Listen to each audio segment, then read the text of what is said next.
The Texas football team turns things around against the Rice Owls. Longhorn soccer looks great in their first home win. And the volleyball Texas team is looking to spike things up. This is College Press Box.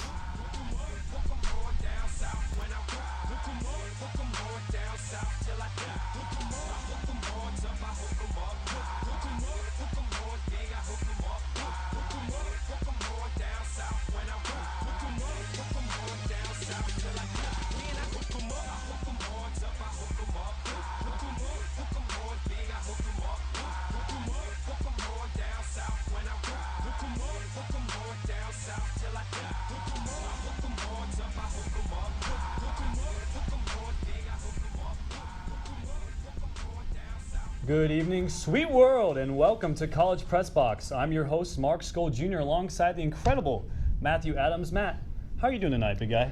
Well, the Saints lost this weekend, but I'm trying to be hopeful, just like UT Sports. Well, that's always a good thing to do. Enough about us. Let's jump into it. After a blowout loss to Notre Dame in week 1 of the college football season, Texas head coach Charlie Strong and the Longhorns look to bounce back against the Rice Owls. Let's head out to DKR for the highlights. Longhorns are back at DKR for Strong's second season opening drive. Quarterback Gerard Hurd gets the start in the center for Longhorns. Hurd looks to throw, but the pocket collapses quickly and he makes a dash for it.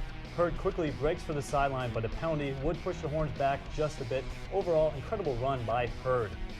That didn't stop Hurd, however, as he finds wide receiver Amante Foreman draped in the corner of the end zone for the touchdown. The first touchdown for Texas this season. Look at him flex those muscles. Texas up 7-0. Rice tries to get the running attack going early with Dillard, but he's quickly swarmed by Burnt Orange. Rice tries to get it going again up the middle, but guess who's there? It's Malik Jefferson with the throwdown. One of the biggest disappointments over the past few seasons for the Longhorns has been DJ Johnson, but boy, did he look good on special teams. No one could catch the speedy return man as he takes the ball all the way to the house. Texas up 14-0. Impressive return by DJ. Former Longhorn and MVP Kevin Durant liking what he's seeing as Rice quarterback Dreyfus Jackson looks to get the Rice offense as he finds his man for an incredible catch as Jackson hands the ball off to Stewart on the QB option, and Stewart is able to break free, but they didn't bring him down all the way as he gallops into the end zone. Strong not impressed. But early third quarter, Hurd connects deep to John Burt for his only catch of the night, and he makes it count. 69 yards on the score. Rice would fumble the ball on their next possession, and guess who's on it? Yes, it is the Texas Longhorns all over it. Almonte's brother, Donta Freeman, barrels all the way to the 1-yard line on the rush. Then he gets another shot at it, and he gets into the end zone for the score. Both Freeman brothers score on the night. Got a good day for the Freeman family. Fourth quarter now, and Dreyfus Jackson is quickly surrounded by Burnt Orange, but he gets out of it by some miracle and is able to slide his way for the first down. Jackson back in it now, and he looks for the slant pass to his man Alaka for the touchdown. Rice is making some gain. As Rice backup quarterback now in, and he finds his man Turner. Look at that leap though. Wow, incredible catch by Rice, but it's too little too late as the Longhorns are holding on 42-28 for the victory. Our very own Caden Kennard has more on the Longhorns home opener. After a disappointing season opener, Texas football had many questions to answer. With new play caller Jay Norvell, the main question was, who would play quarterback? Everyone wanted Chip is see something different, and just even if anything, just change. We just felt like, hey, let's give Gerard a chance. Let's see what he does. He's got so much energy to him. Like he bounces around and he goes like, "Come on, guys," and he's always into it. And I knew that was a spark that we needed with our team right now. Freshman quarterback Gerard Hurd wasn't told he was starting until right before kickoff, and he responded in a big way with 2 touchdowns and 0 interceptions. Other freshmen Malik Jefferson and John Burt each had a touchdown apiece. With the team being so young and 1 game before conference play, the question is, can they grow up in time to compete? The young players, they have so much energy, from Malik to Gerard to Boyd to Houghton Hill. I mean, all those young players, even Bahi, they have a little spunk to them, and that's the way they are every day. That's the way they practice. The Longhorns had 23 underclassmen see the field, with 17 being freshmen. After we get this first year under our belt, I really feel like going forward, Texas is going to start heading in the right direction. Some fans and players are impatient and don't want to wait till next year. It has to happen now. So the quote I said is going to be greatness in a couple of years. It happens now. Everything has to rotate now. You got to get that fluid feeling now so we can be great in the future and we can know what greatness is. Caden Kennard, College Press Box. Here's what Coach Strong had to say about the game in his weekly press conference on Monday. Defensively, we have to get off the field on third down. We call that the money down, and what's happening right now is just too many conversions, whether it be missed sacks or getting pressure, and we're not just missing tackles. And we just had to do just a better job, just overall defensively. Offensively, didn't know just because of the number of snaps that we got, but very pleased with the way Gerard came out and competed, and he played well.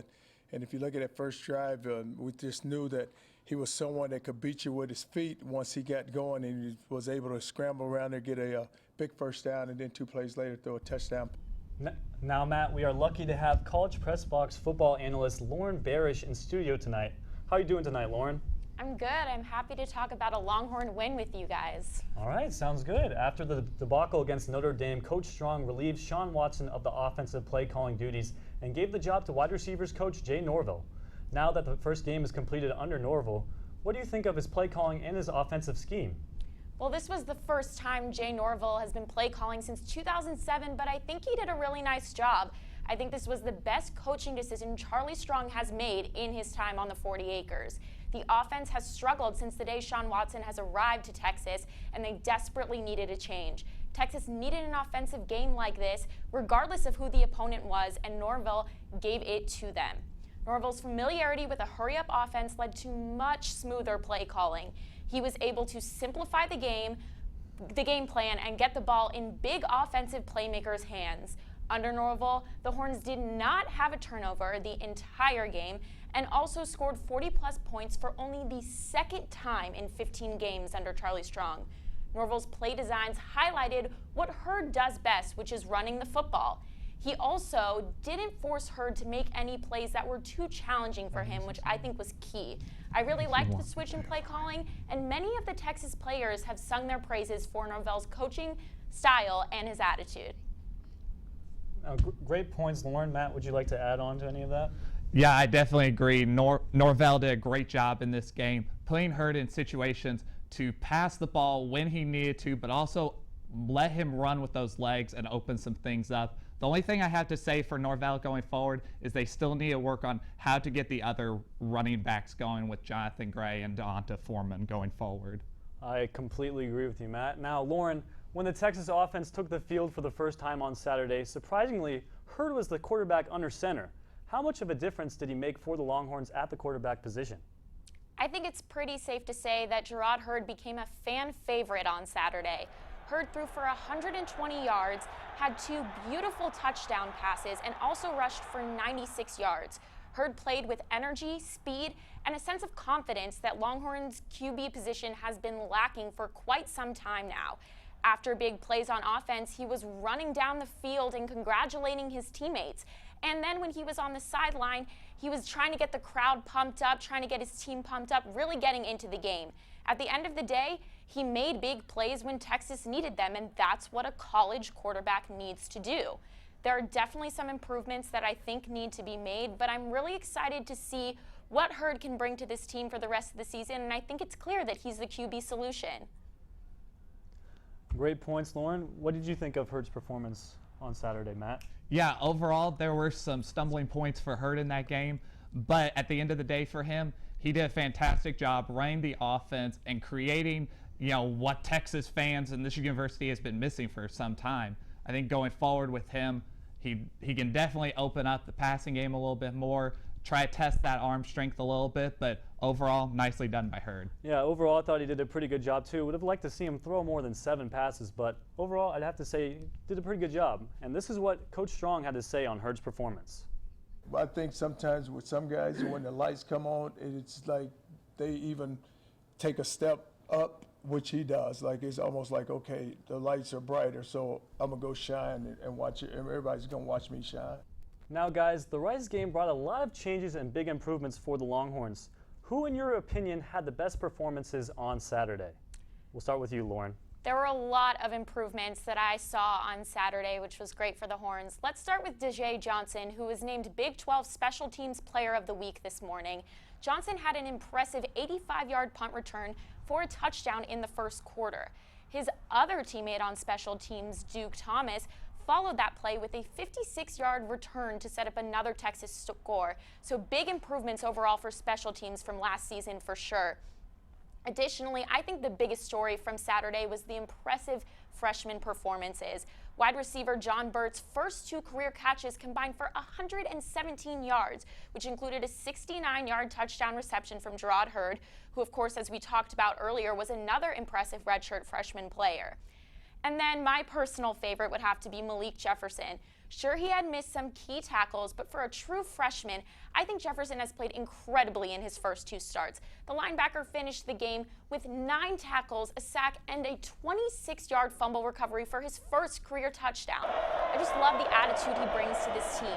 He may be a freshman, but you see him communicating and leading the defense on the field the entire game.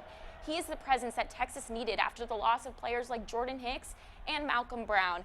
I'm really excited to see how these freshmen and special teams continue to perform for the rest of the season. Malik Jefferson, John Burt, they all had impressive games, but for you, Matt, who was the person who stood out for you the most? No, those 2 definitely stood out. And I think Gerard Hurd, we've mentioned him before, but for me, he was very impressive because we've heard about all the potential he has, but yet he's been now in the system. He is a redshirt freshman, so he's been in the system now 2 years. And there were a lot of concerns about, is he ready to take this job away from Tyrone Swoops? And seeing him on Saturday, he showed that he may be one of these players that doesn't perform well in practice, but when you get the lights on him, he's going to perform big. So definitely Gerard Hurd, and for sure Malik Jefferson, because he is the leader of that defense right now. I completely agree with you, Matt, but while the bright lights were on at DKR, Texas was actually outgained in yards by Rice, 462 to 277, and despite forcing 5 turnovers, the Longhorns only won by 14 points. There's still a lot of work to be done. So, Lauren, what do you think is the biggest area for Texas to improve in? I completely agree. I think possession time was a huge issue for Texas this past weekend. The Owls had the ball for roughly 45 minutes out of the 60-minute total game. Despite the score at the end of the game, the Horns struggled to get off the field on 3rd down. Rice converted 14 of 21 third downs, which Texas cannot allow if they want to beat some of the more challenging teams that are coming up on their schedule. Another big issue was Texas punter Michael Dixon, who continues to struggle. After 2 28-yard punts last week in South Bend, he kicked a dismal 17-yarder that would have given Rice points late in the first half, but luckily Dylan Haynes had that interception in the red zone for the Horns. To me, those are 2 of the biggest things that need improvements as Texas moves along. Coach Strong thinks that they need to focus on ball control next week against Cal. It's always, when you run the football, you can control it and you can be ball control, but you have to be able to run the ball, and that's what we got to focus on. And the thing about Cal is their defense has improved, but they've given up a lot of points on defense, and so what we need to do is we do need to control that ball and just make sure. I know it's a spread offense, but we got to play better on defense too. We got to give our offense some opportunities. You think about the 37 snaps. You know, we get off the field on 3rd down, then we're going to give them more opportunities to go take the ball also. Lauren, great analysis as always. Thanks for coming on tonight. Thanks for having me. When we come back, we'll kick it to Mike A. Myers Stadium to talk some soccer. Don't go anywhere. This is College Press Box.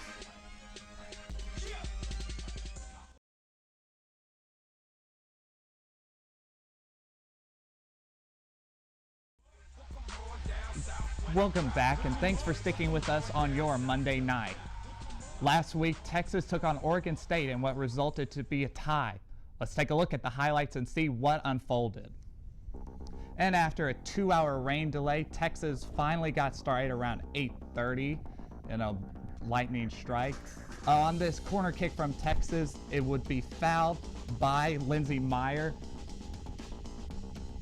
Lindsey Meyer would be fouled, but she would be set up for a penalty kick to score and give Texas the lead 1-0. Later, as the first half unwound, Oregon State sets up for what would be a late goal from Helena Havoc to tie the game 1-1. Coming out in the second set here, Oregon State tries to get a header, but Abby Smith is right there to block it. Going down the field, Abby Smith sets up Alexa Adams for a potential score. She gets a one-on-one here, but she is unable to connect for a possible score. Over time, no one scored, and Texas tied 1-1. The Longhorns took on Abilene Christian on Sunday, hoping to win their first home game. Texas was aggressive on offense with 14 shots on the Wildcats' goal, with 2 goals in the second half from senior Lindsey Meyer and redshirt freshman Michaela Flores. Texas defeated the Abilene Christian 2-1. I'll tell you something, Matt. This Texas soccer team has been lighting it up lately. Even their goalie is scoring goals. That's impressive. Now, the team currently stands at 3-2-2 overall and still has one more game against Arkansas Little Rock before they begin Big 12 play. Texas showed some success last season after getting in the big dance, but it's his new year. How do you think the team will fare this year in the Big 12? Well, I think this year one thing Texas has going for them is they have great leadership right now with Lindsey Meyer and, of course, the goalie, Abby Smith. Texas offensively has been doing great game, being aggressive, getting a lot of shots off, but the Horns lack defense still to truly help Smith back there. Overall, the conference schedule isn't too bad for the Longhorns, despite having 2 top 25 matchups against West Virginia and Texas Tech. Texas should be able to do pretty well in the Big 12 and make it back to the NCAA tournament, but the results will be the same as last year probably. All right. And when we come back, Mark and I will be shifting to some volleyball action at Gregory Gym.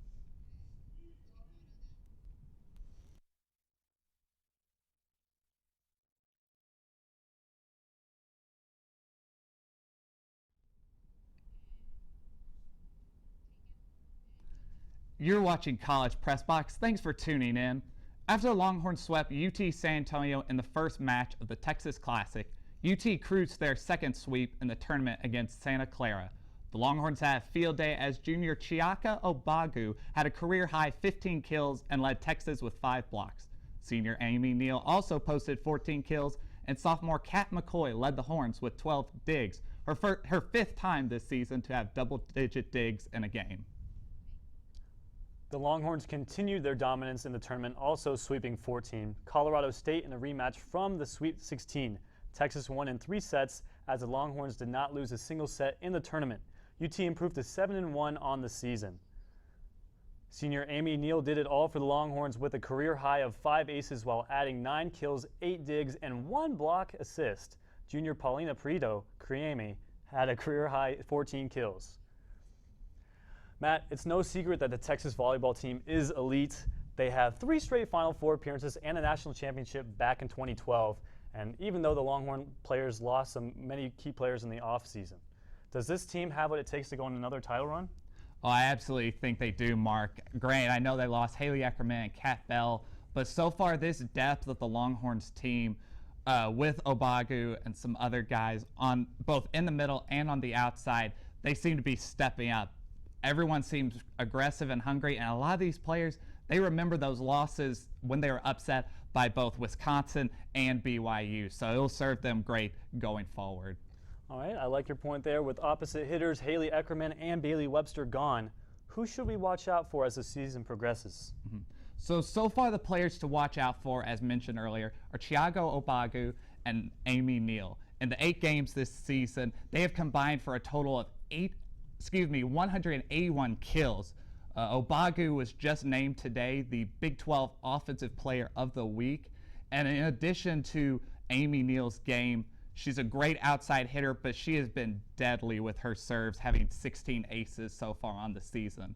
The Longhorns were good. They had good service game last year, but adding that extra dimension of being able to score off of the serves will benefit them. Yeah, the Longhorn volleyball team will be very good, but that's all the time we have to serve you our volleyball knowledge. When we come back, we'll take it to the green. Stick with us. It's College Press Box.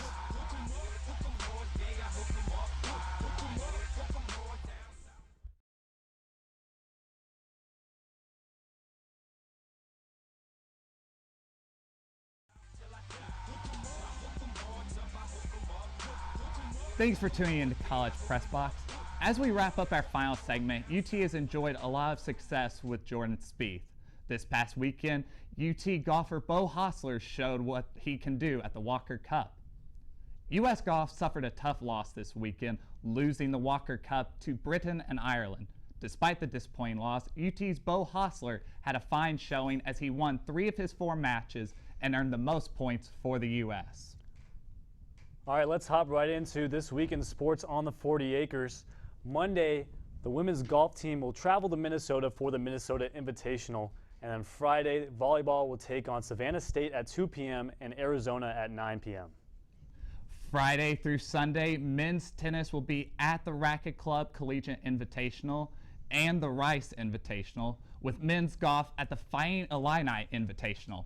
Saturday, volleyball will travel to New Mexico State, and they will play at 12 p.m. Football, of course, is playing Cal at 6:30, and then Sunday, soccer takes on Arkansas Little Rock at 1 p.m. Now, before we go, let's head back to DKR on 2nd and long in the third quarter against Rice. Quarterback Gerard Hurd scrambled out of the pocket for 18 yards, but was brought down from behind, putting him on his stomach. Hurd responded to being tackled by dropping down and doing 3 push-ups. And here are some tweets on that. Max Olson, props to Gerard Hurd for knocking out 3 push-ups after his 17-yard scramble. Fitness is important. Fitness is important, Matt. And Hurd, and that's Mike Finger saying Hurd on punishing himself with push-ups after a long second half run. It was weak of me to get tackled. And Matt, I'll tell you what, you got to love the determination from Hurd. 3 push-ups during the heat of battle, incredible. Well, I'm not going to give him too much credit for the push-ups here. You know, he could have gotten a penalty, Mark. All right, I guess so. So Matt, with all these Texas sporting events taking place this weekend, what will you occupy your time this weekend with? Well, of course, football, Texas versus Cal, but I'll be interested to watch soccer take on Arkansas Little Rock. They had a lot of success the last time they played them, so hopefully we can have the same again. You know what, I will be watching the football game against Cal too, but one thing I'm actually excited about is the Dallas Stars will be at the Cedar Park Center this Friday through Sunday. I'm a hockey guy, so I'm excited about that. So that's all the time we have tonight, folks. Thanks for sticking with us on your Monday night. Don't forget to check us out on Twitter at College Press Box. And for the best sports debates on campus, make sure you tune into Wednesday nights at 9 for College Crossfire with host Reese Miller. You can follow College Crossfire on Twitter at CollegeXFire. Matt and I are out of here. Good night, everybody.